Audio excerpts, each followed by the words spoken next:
Access to fresh water is one of the largest drivers of creating a modern society. But what allows everyone access to seemingly endless supplies of potable water? It depends on where you live, but chances are behind your tap, there's a municipal water treatment plant. There are two main types of water treatment plants: drinking water or wastewater plants. We'll be focusing in on drinking water plants here, but if you'd like to learn about how wastewater is treated, you can watch the video linked in the upper right here. The question still remains, how exactly does one treatment plant take dirty river water or well water and turn it into water that is safe to drink? It involves a lot of processing, using chemicals, filters, and removing all of the toxins and hazards from a given source. The entire process starts with something called coagulation and flocculation. All drinking water has to come from somewhere, usually being freshwater lakes, rivers, wells, or streams. In these water sources, there's going to be some amount of sediment as well as organic materials in the water. These particles of sand, bacteria, dirt, wood, etc., they all have to be removed before the water can be sent out to city residents. To do this, chemicals called coagulants are added to the water. These chemicals, such as aluminum sulfate or ferric chloride, work to help the particles in the water congeal together. Essentially, these chemicals have the opposite charges of suspended solids, like clays or silts. When combined, the charges of the particles are neutralized, allowing for them to stick together. Coagulants are often added to the water right at the inlet of a drinking water plant, where the water then goes into mixing basins called flocculation basins.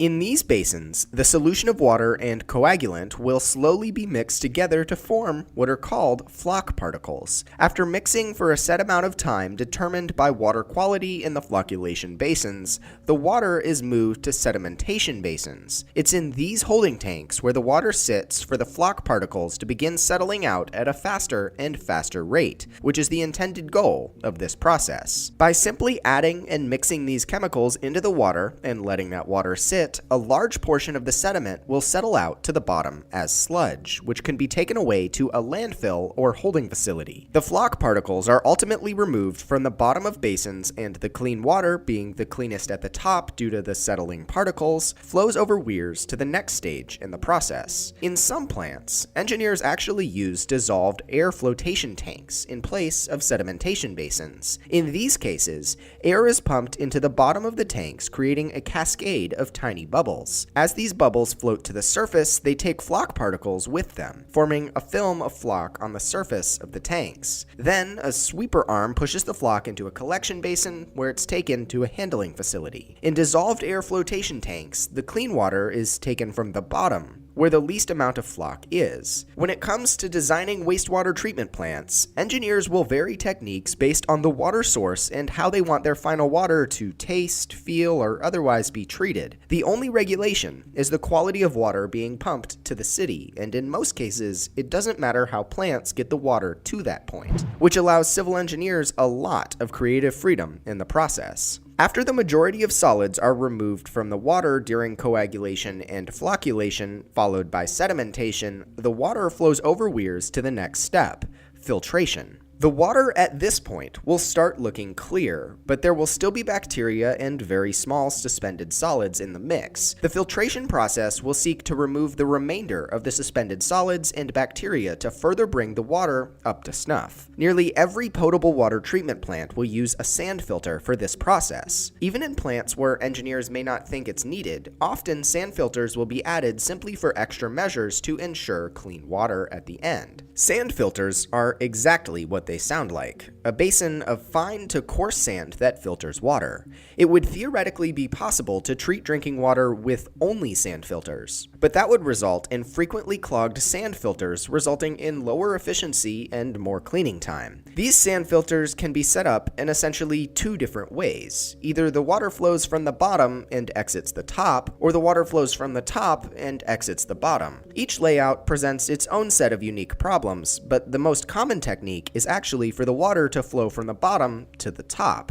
Sand filters aren't highly technical. Water just passes through them and particles get caught as they run out of space to flow through. However, while not highly technical, sand filters are highly efficient. Water flowing out of sand filters will need to have a clarity of around less than 0.3 nephelometric turbidity units, or NTU. try saying that 3 times fast, or whatever local code is used for water clarity. This measurement is essentially just a way to determine the number of particles still remaining in the water, or turbidity. Many treatment plants will also pass water through activated carbon basins, which you can essentially think of as giant Brita filter tanks. Activated carbon particles have hundreds of tiny pores on them that help remove the tiniest of sediment and bacteria. This process isn't wholly necessary, but it helps improve taste and odor, often a desired trait for city residents. At this point, the water should be mostly crystal clear, but there still remains some residual bacteria.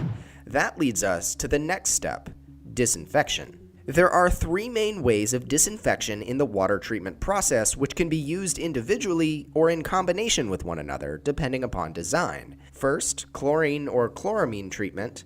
There's ozone treatment, and finally, ultraviolet radiation treatment. In the US, the main method of disinfection is by adding chloramines, or chlorine-based compounds. These compounds, such as chlorine dioxide or monochloramine, work to kill microorganisms. One downside to this process, though, is that these chemicals can react with other organic material in the water to create disinfection byproducts. These disinfection byproducts are harmful to human health and have to be prevented or mitigated.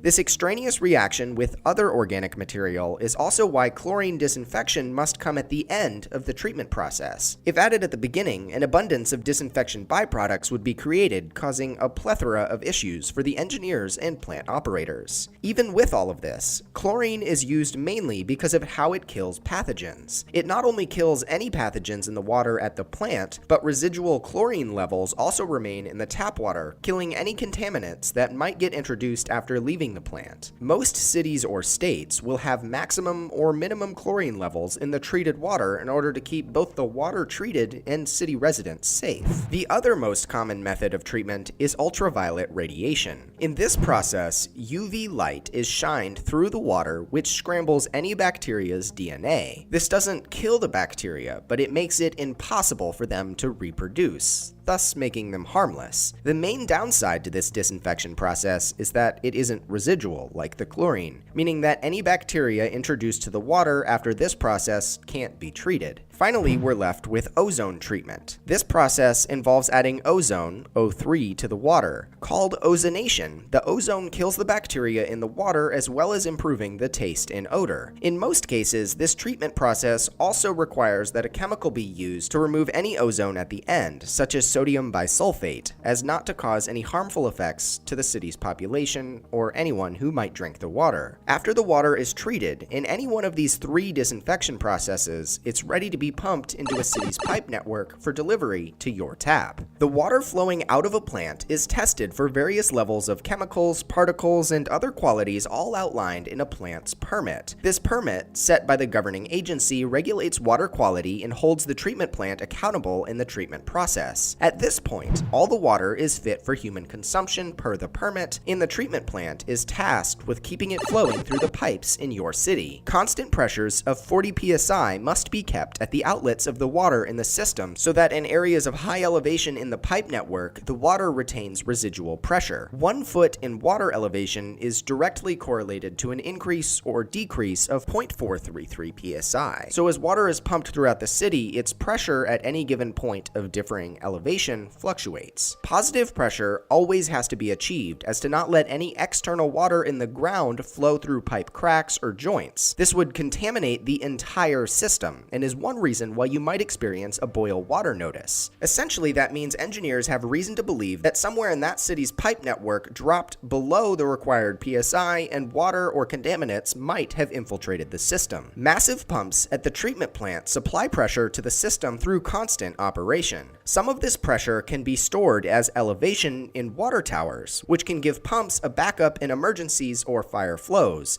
In a lot of cases, water towers allow the pumps at the treatment plant to run at a a constant rate, which increases efficiency and removes downtime problems. This combination of pumps and water towers allows your tap to remain flowing and otherwise allows you to live in the comfort of your own home. Civil engineers and treatment plant operators work around the clock to provide clean water through water treatment plants. At this point, we've taken a look at the most common potable water treatment techniques, but there are tens to hundreds of other deviations we haven't discussed. This draws back to one of the coolest things about water treatment plant design. You're able to use any number of creative solutions to clean the water, and as long as it comes out clean, you've done your job well. Don't forget about the thankless job of being a water treatment plant operator, though. These men and women work around the clock to keep treatment plants running 24/7 so you can always have fresh water. A lot of time, money, and effort goes into making sure that you can have that nice glass of water on demand.